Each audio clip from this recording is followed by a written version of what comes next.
ಎಲ್ಲರಿಗೂ ನಮಸ್ಕಾರ.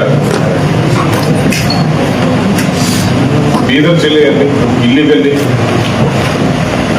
ಪಿಸ್ತೂಲ್ಗಳನ್ನು ಸ್ಮಗಲ್ ಮಾಡಿ ಮಹಾರಾಷ್ಟ್ರ ನಾಂದೇಡ್ ಜಿಲ್ಲೆಯಿಂದ ಇಲ್ಲಿಗೆ ಸ್ಮಗಲ್ ಮಾಡಿ ಅಕ್ರಮವಾಗಿ ಇಲ್ಲಿ ಮಾರ್ತಾ ಇದ್ದಾರೆ ಅನ್ನೋ ಮಾಹಿತಿ ಮೇರೆಗೆ ನಾವು ಬೀದರ್ ಜಿಲ್ಲೆಯ ಪೊಲೀಸರು ಟ್ರ್ಯಾಪ್ ಮಾಡಿ ನಿನ್ನೆ ಇಬ್ಬರು ಆರೋಪಿಗಳನ್ನು ಹಿಡಿಯಲಾಗಿದೆ. ಇಬ್ಬರು ಆರೋಪಿಗಳು ಕೂಡ ನಮ್ಮ ಬೀದರ್ ಜಿಲ್ಲೆಗೆ ಸೇರಿದ್ದಾರೆ. ಆದರೆ ಈ ಕಂಟ್ರಿ ಪಿಸ್ಟಲ್ಗಳನ್ನು ವಿತ್ 26 ಲೈವ್ ಎಮ್ಯುನೇಷನ್ ನಾಂದೇಡಿಂದ ಒಬ್ಬ ಕುಖ್ಯಾತ ಇಲ್ಲಿಗಲ್ ಆರ್ಮ್ಸ್ ಡೀಲರ್ ಕಡೆಯಿಂದ ತಂದು ಇಲ್ಲಿ ಲೋಕಲಲ್ಲಿ ಕೆಲವರು ಮಾರಬೇಕು ಪ್ರಯತ್ನ ಮಾಡ್ತಿದ್ದಾರೆ ಅನ್ನುವ ಖಚಿತ ಮಾಹಿತಿ ನಮಗಿದೆ. ಅದರ ಪ್ರಕಾರ ನಿನ್ನೆ ಟ್ರ್ಯಾಪ್ ಮಾಡಿ ಅವರನ್ನು ಹಿಡಿದು ಅವರ ಕಡೆ 5 ಪಿಸ್ಟಲ್ಗಳನ್ನು ನಾವು ನಿನ್ನೆ ವಶಕ್ಕೆ ಪಡೆದಿದ್ದೇವೆ. ಜೊತೆ 26 ಲೈವ್ ರೌಂಡ್ಸನ್ನು ಕೂಡ ನಾವು ನಿನ್ನೆ ಜಪ್ತಿ ಮಾಡಿದ್ದೇವೆ ಅವರ ಕಡೆಯಿಂದ. ಅದಲ್ಲದೆ ಅವರ ಕಡೆ ಸುಮಾರು ಒಂದು 5 ತಲ್ವಾರ್ಗಳನ್ನು ಕೂಡ ನಾವು ಸೀಸ್ ಮಾಡಿದ್ದೇವೆ. ಕೆಲವು ದಿನಗಳ ಹಿಂದೆ ಬೀದರಲ್ಲಿ ಗಾಂಜಾ ತಡೆಗಟ್ಟಲು, ನಾರ್ಕೋಟಿಕ್ಸ್ ತಡೆಗಟ್ಟಲು ಒಂದು ಟೀಮನ್ನು ನಾವು SP ಆಫೀಸ್ ಹಂತದಲ್ಲಿ DYSPಗಳ ನೇತೃತ್ವದಲ್ಲಿ ನಾವು ಮಾಡಲಾಗಿದೆ. ಅದೇ ತಂಡ ಈ ಮಾಹಿತಿಯನ್ನು ಕೂಡ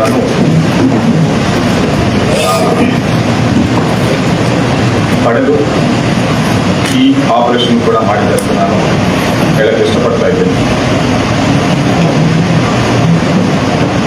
there is a procedure to get weapons.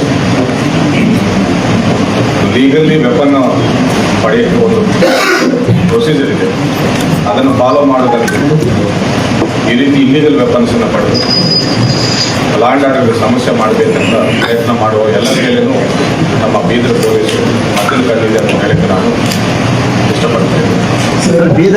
Sir Nanded ತಂದಿದ್ದಾರೆ. ಸೊ ಅವರು ವೃತ್ತಿಪರರು ಅಂತ ನಮ್ಮ ಪ್ರಕಾರ ನಾಂದೇಡಲ್ಲಿ ಸರ್ ನನ್ನ ಪ್ರಶ್ನೆ ಸರ್, ಇಲ್ಲೇನು ಖರೀದಿ ಮಾಡಿದ್ದಾರೆ, ಅವ್ರು ಮೊದಲು ಖರೀದಿ ಮಾಡಿದಾರೋ ಅಥವಾ ಇದೇ ಫಸ್ಟ್ ಟೈಮು ಅವ್ರ ಮೇಲೆ ಏನಾದರೂ ಅಪರಾಧ ಕೇಸುಗಳು ಇತ್ತು ಅಂತೇಳಿ? ಅವರ ಮೇಲೆ ಯಾವುದೇ ರೀತಿ ಅಪರಾಧ ಕೇಸುಗಳಿಲ್ಲ. ಈ ಮಧ್ಯದಲ್ಲಿ ನಾಂದೇಡಿಂದ ತಂದು ಇಲ್ಲಿ ಮಾರಬೇಕಂತ ಒಬ್ಬ ಅಪರಾಧಿ ಅಮನ್ಜಿತ್ ಅಂತಿದ್ದಾನೆ. ಈ ಹಿಂದೆ ಒಂದು 307 ಕೇಸ್ ಇದೆ ಆ ವ್ಯಕ್ತಿ ಮೇಲೆ. ಅದು ಬಿಟ್ಟರೆ ಆರ್ಮ್ಸ್ ಆ್ಯಕ್ಟಲ್ಲಿ ಯಾವುದೇ ಕೇಸು ದಾಖಲೆ ಆಗಿದೆ. ಇಲ್ಲಿ ಬೀದರ್ದವ್ರದಲ್ಲಿ ಒಂದು ಕೇಸ್ ಇದೆ ಸರ್, ಅಥವಾ ಬೀದರಲ್ಲಿದ್ದ ಇಬ್ಬರ ಮೇಲೆ ಒಬ್ಬನ ಮೇಲೆ ಒಂದು 307 ಕೇಸ್ ಇದೆ. ವೆಂಕಟೇಶ್ ಇಲ್ಲಿ ಒಬ್ಬ ವ್ಯಾಪಾರಸ್ಥನಿಗೆ ಕೊಡಬೇಕಂತ ಪ್ರಯತ್ನ ಮಾಡ್ತಿರುವಾಗ ನಮಗೆ ಮಾಹಿತಿ ಅಷ್ಟು ಎಲ್ಲವೂ ಸರ್ ಎಲ್ಲವೂ ಒಬ್ಬರಿಗೆ ಕೊಡಬೇಕು ಮಾಡಿದ್ರು ಅಥವಾ ಡಿಫ್ರೆಂಟ್? ಒಂದು ಮಾತ್ರ ಡೆಲಿವರಿ ಮಾಡೋಕೆ ಬಂದಿದ್ದಾರೆ, ಮಿಕ್ಕಿದ್ದು ಅವ್ರ ಕಡೆ ಇದೆ. ಅಂದರೆ ಅವ್ರು 3 ಬ್ಯಾಗಲ್ಲಿ ಒಂದೇ ಇತ್ತು ಅಥವಾ ಡಿಫ್ರೆಂಟ್ ಆಗಿದ್ದು ಸರ್? ತಾವು ತಮ್ಮ ಇದರಲ್ಲಿ 3 ಬ್ಯಾಗ್ಗಳಲ್ಲಿ ಹಿಡಿದಿದ್ವಿ ಅಂತ ಹೇಳಿದ್ರು ಸರ್. ಹೌದು, ಒಂದು ವ್ಯಕ್ತಿಗೆ ಮಾರಾಟ ಮಾಡಕ್ಕೆ ಬಂದಿದ್ದು ಎಲ್ಲ ವೆಪನ್ಸ್ ಒಟ್ಟಿಗೆ ತಗೊಂಡು ಬಂದಿದ್ದಾರೆ. ಇದನ್ನು ಯಾರು ಕೊಡಕ್ಕೆ ಬಂದಿದ್ದಾರೆ ಅಂತ ಅಂದಾಗ ಮಾತ್ರ ಅವರಿಬ್ಬರು ಹೋಟೆಲ್ ಬಿಸ್ನೆಸ್ ಮಾಡ್ತಾ ಇದ್ದಾರೆ, ಸಣ್ಣ ಪುಟ್ಟ ಹೋಟೆಲ್ ಬಿಸ್ನೆಸ್ ವ್ಯಾಪಾರ ಮಾಡ್ತಾರೆ. ಆ ಯಾರಿಗೂ ಕೊಡಬೇಕಂತ ಬಂದಿದ್ದಾರೋ ಅವರನ್ನು ಕೂಡ ವಿಚಾರಣೆ ಒಳಪಡಿಸ್ತಾ ಇದ್ದಾರೆ. ಮತ್ತಷ್ಟು ಮಾಹಿತಿ ಪಡೆದು ಕಾನೂನು ಕ್ರಮದಲ್ಲಿ ಇಬ್ಬರು ಆರೋಪಿಗಳನ್ನು ಕೂಡ ನಾವು ನಿನ್ನೆನೆ ಜಾಯಿಂಟ್ ಜುಡಿಷಿಯಲ್ ಕಸ್ಟಡಿಗೆ ಕಳಿಸ್ಕೊಡ್ತಾ ಇದ್ದೀವಿ. ಆಮೇಲೆ ಮೇಯ್ನ್ ದಂಧೆ ಮಾಡುವ ಆರ್ಮ್ಸ್ ಡೀಲರ್ನ ನಾವು ನಾಂದೇಡ್ ಪೊಲೀಸರ ಸಹಾಯದೊಂದಿಗೆ ನಾವು ಆ ವ್ಯಕ್ತಿಯನ್ನು ಕೂಡ ಹಿಡಿಬೇಕಂತ ಪ್ರಯತ್ನ ಮಾಡ್ತಿದ್ದೇವೆ. ಶೀಘ್ರದಲ್ಲ ಆ ವ್ಯಕ್ತಿಯನ್ನು ಕೂಡ ಹಿಡಿತೇವೆ. ಆ ವ್ಯಕ್ತಿ ಮೇಲೆ ಈಗಾಗಲೇ ಬಹಳಷ್ಟು ಆರ್ಮ್ಸ್ ಆಕ್ಟ್ ಕೇಸಸ್ ನಾಂದೇಡಲ್ಲಿ ಇತ್ತು. ಅಂಡ್ ನಾಂದೇಡಿಂದ ಗಡಿಪಾರು ಕೂಡ ಮಾಡಲಾಗಿದೆ ಅನ್ನೋ ಮಾಹಿತಿ ನಮಗೆ ಮೇಲ್ನೋಟಕ್ಕೆ ಈ ನಿನ್ನೆ ನಾವು ಜಸ್ಟ್ ಟ್ರ್ಯಾಪ್ ಮಾಡಿ ಹಿಡಿದಿದ್ದೇವೆ. ಇನ್ವೆಸ್ಟಿಗೇಷನ್ ಡೀಪ್ ಆಗಿ ಮಾಡ್ತೇವೆ. ಎಷ್ಟು ಮಾಹಿತಿ ಬರ್ತದೆ ಅಷ್ಟು ಮಾಹಿತಿ ಮಾಧ್ಯಮದವರಿಗೆ ಏನಾದರೂ ಕೊಲೆ ಸಂಚೆ ಏನಾದರೂ ಪ್ಲಾನ್ ಆಗಿತ್ತು ಸರ್? ಅದು ತಿಳಿಬೇಕಾಗ್ತದೆ. ಆಬ್ವಿಯಸ್ಲಿ ವೆಪನ್ ತಗೊಂಡು ಏನಾದರೂ ಒಂದು ದೌರ್ಜನ್ಯ ಮಾಡೋಕ್ಕೆ ಪ್ಲಾನ್ ಮಾಡ್ತಾ ಇರ್ಬೋದು. I am very happy that ಅವ್ರ ಬೀದರ್ ಪೊಲೀಸ್ ಮಧ್ಯದಲ್ಲಿ ಇಂಟರ್ಸೆಪ್ಟ್ ಮಾಡಿ ಯಾವುದೇ ಅನಾಹುತ ಆಗೋಕ್ಕಿಂತ ಮುಂಚೆನೇ ಈ ರೀತಿ ರೇಟ್ ಮಾಡಿದ್ದಾರೆ. ಆಕ್ಟಿವ್ ಇದೆ ಆ ಜಾಲ. ಇಲ್ಲಿವರೆಗೆ ಯಾರ್ಯಾರಿಗೆ ಮಾರಿದ್ದಾರೆ ಅನ್ನೋದನ್ನು ಇನ್ನೂ ತೆಗಿಬೇಕಿದೆ. ಅಷ್ಟು ಜನರ ಕಡೆಯಿಂದ ನಾವು ವೆಪನ್ ಸೀಸ್ ಮಾಡ್ತೇವೆ. ಒಂದು ವೇಳೆ ಈಗಾಗಲೇ ಮಾರಾಟ ಆಗಿದೆ ಅನ್ನೋದು ಖಚಿತವಾದರೆ ಮಾತ್ರ ಅವ್ರ ಕಡೆಯಿಂದ ಕೂಡ ನಾವು ವೆಪನ್ ಸೀಸ್ ಮಾಡ್ತೇವೆ. ಸುಮಾರು 1 ಲಕ್ಷ ಕೇಳ್ತಾರೆ. It is a black market. ಇದು country pistol, it is not some ಇದು ಲೀಗಲ್ ವೆಪನ್ ಅಲ್ಲ, ಅದು country made pistol. So they are selling it for 1 lakh. ಎಷ್ಟು ಬೆಲೆ ಒಂದೊಂದು 1 ಲಕ್ಷಕ್ಕೆ ಮಾರಬೇಕಂತ ಸರ್ ನಮ್ಮ ಹಿಂದೆ ATM ಇದಾದಾಗ ಆ ಇದು ಬಳಸಿದ್ದು ಇದಕ್ಕೆ ಏನಾದ್ರು ಮ್ಯಾಚ್ ಏನಿಲ್ಲ ಸರ್? 10 ರೌಂಡ್ಸ್ ಬಳಸಿದ್ದಾರೆ ಅಂತ 10 ರೌಂಡ್ಸ್ ಎಲ್ಲಿ ಬಳಸಿದ್ರು ಅನ್ನೋದೇನಾದ್ರು ಅದು ತಿಳ್ಕೋಬೇಕಾಗುತ್ತೆ. ಇನ್ವೆಸ್ಟಿಗೇಷನ್ ಮಾಡ್ತೀವಿ ನಾವು, ಪೊಲೀಸ್ ಕಸ್ಟಡಿ ಪಡೆದು ಎಲ್ಲ ಇನ್ವೆಸ್ಟಿಗೇಷನ್ ಮಾಡಿ ಮುಂದೆ ಮಾಹಿತಿ ಇರ್ತೇವೆ.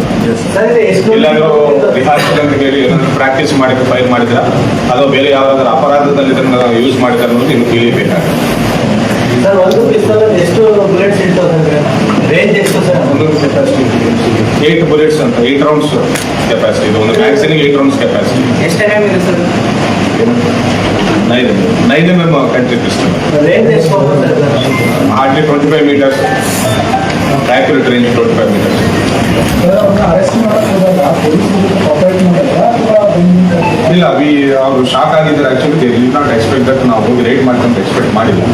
ಸೊ ಅವ್ರು ಯಾವುದೇ ರೀತಿಯ ಪ್ರತಿಕ್ರಿಯೆ ಸರ್ ಟ್ರ್ಯಾಪ್ ಮಾಡಿದ್ವಿ ಅಂತ ಹೇಳಿದ್ರಿ ಸರ್, ನಿಮ್ಮವರೇ ಪ್ಲಾನ್ ಮಾಡಿದ್ರ ಸರ್ ಖರೀದಿಗೆ ಅಂತ? ಇಲ್ಲ, ನಮ್ಗೆ ಮಾಹಿತಿ ಬಂದಿದೆ ಇಂಥ ವ್ಯಕ್ತಿ ಕಡೆಯಿಂದ ಒಂದು ಆರ್ಡರ್ ಮಾಡಲಾಗಿದೆ, ಇಂಥ ವ್ಯಕ್ತಿ ಕಡೆಯಿಂದ ಆರ್ಡರ್ ಮಾಡಲಾಗಿದೆ ಅಂತ ಗೊತ್ತಿದೆ ನಮಗೆ. ಸೊ ಅಲ್ಲಿಗೆ ಡೆಲಿವರಿ ಆಗೋಕ್ಕಿಂತ ಮುಂಚೆನೇ ನಾವು ಶಿಫ್ಟ್ ಮಾಡಿದ್ವಿ. ಆ ವ್ಯಕ್ತಿನ ಅರೆಸ್ಟ್ ಮಾಡಿದ್ರು ಸರ್? ಇಬ್ಬರಿಗೂ ಅರೆಸ್ಟ್ ಮಾಡಿದ್ದೇವೆ. ಮೇನ್ ಅಪರಾಧಿಗಳು ಇಬ್ಬರಿಗೂ ಅರೆಸ್ಟ್ ಮಾಡಿದ್ದೇವೆ. ಯಾರಿಗೆ ಕೊಡಬೇಕಂತ ಹೋಗ್ತಿದ್ರೆ ಅವನು ವಿಚಾರಣೆ ಒಳಪಡಿಸ್ತಾರೆ. ಸರ್ ಇವರು ಏನಿಬ್ಬರು ಇದಾರಲ್ಲ, ಇವರೇ ಖರೀದಿ ಮಾಡ್ತಾ ಇದ್ದಾರೆ ಅಥವಾ ಬೇರೆ ಸಹಾಯ ಇವ್ರು ಅಲ್ಲಿಂದ ತಂದು ಮಾಡ್ತಾ ಇದ್ದಾರೆ. Like they are mediators. Media? ಖರೀದಿಯ ಪ್ಲಾನ್ ಮಾಡಿದೊತ್ತಿಗೆ ವಿಚಾರಣೆಗೆ ಒಳಪಡಿಸ್ಲಿಕ್ಕೆ ವಶಕ್ಕೆ ತಗೊಂಡಿದ್ದೀರಿ ಸರ್? ತಗೊಳ್ತಾ ಇದ್ದಾರೆ.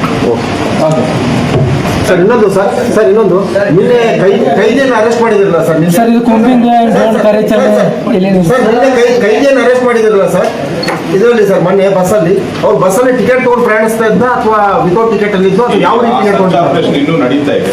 ಸರ್ಚ್ ಆಪರೇಷನ್ ಎಲ್ಲ ಮುಗಿದ ಮೇಲೆ ನಿಮ್ ಬಗ್ಗೆ ಮಾಹಿತಿ. ಸರ್ ಟಿಕೆಟ್ ಅಲ್ಲ, ನೀವೊಂದು ಒಬ್ಬರನ್ನ ಅರೆಸ್ಟ್ ಮಾಡಿದ್ದೀರಿ ಸರ್, ಅವ್ನು ಟಿಕೆಟ್ ನಡೀತಾ ಇದೆ. ಪ್ಲೀಸ್. Thank you. ಸರ್, ಇದು ಚಿಂಚೋಳಿ